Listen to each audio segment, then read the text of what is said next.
Collection વધારવાના મુદ્દાઓ પર પણ જીએસટી ગ્રુપ ઓફ મિનિસ્ટર્સની એક મહત્વપૂર્ણ બેઠક આવતીકાલે યોજાશે.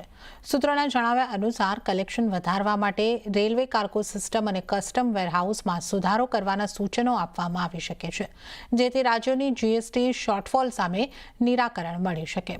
આ ઉપરાંત કમ્પ્લાયન્સ વધારવા અને અમલીકરણને કડક બનાવવા માટે પગલાં પણ સૂચવી શકાય છે. સમાચારની વધુ વિગતો લઈએ સહયોગી કરણની ગાંધી પાસેથી. કરણ, જીએસટી કલેક્શન વધારવા માટેની આ બેઠકમાં શું ખાસ હોઈ શકે છે? જી, તો જૂન મહિનામાં આપણને જીએસટી કલેક્શનમાં એક મોટો ઘટાડો આવતો દેખાયો હતો.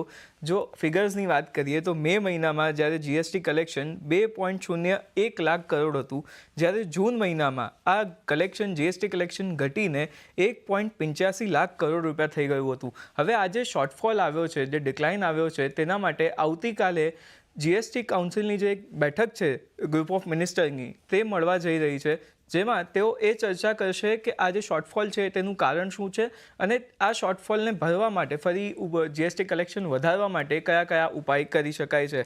સાથે જ રેવન્યુ એનાલિસિસ માટે જે ગઠિત ગ્રુપ છે તે પણ આ મિટિંગમાં ભાગ લેશે અને રેવન્યુના જે સોર્સ છે તેના વિશે ખાસ કરીને ચર્ચા કરશે. સાથે જ બેઠકમાં રાજ્યોનો જે જીએસટી કલેક્શનનો ટ્રેન્ડ છે અને જે શોર્ટફોલ છે તેના વિશે પણ એક વિશેષ ચર્ચા થશે અને તેને વધારવા માટેના કયા કયા બીજા ઉપાય થઈ શકે છે તેના વિશે ખાસ મનોમંથન થશે.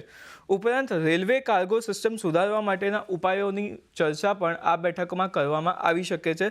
સાથે જ કસ્ટમ વેરહાઉસ સિસ્ટમ દ્વારા આવક કઈ રીતે વધી શકે તેના પર પણ એક ગહન ચર્ચા જે છે તે આ મીટિંગમાં બેઠકમાં થઈ શકે છે.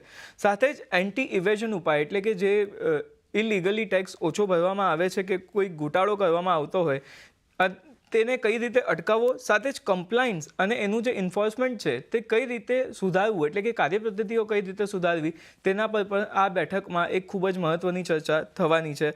જીઓએમ એટલે કે ગ્રુપ ઓફ મિનિસ્ટરના જે કન્વીનર છે અત્યારે, તે છે ગોવાના સીએમ પ્રમોદ સાવંત, અને તેમની સાથે જ આ જે જીઓએમ છે તેમાં બીજા 8 સદસ્યો પણ છે. તો આ જે બેઠક છે તે આવતીકાલે આપણને થતી જોવા મળશે અને તેમાંથી શું અપડેટ્સ આવે છે તેના પર એક ખાસ ધ્યાન રાખવાનું રહેશે.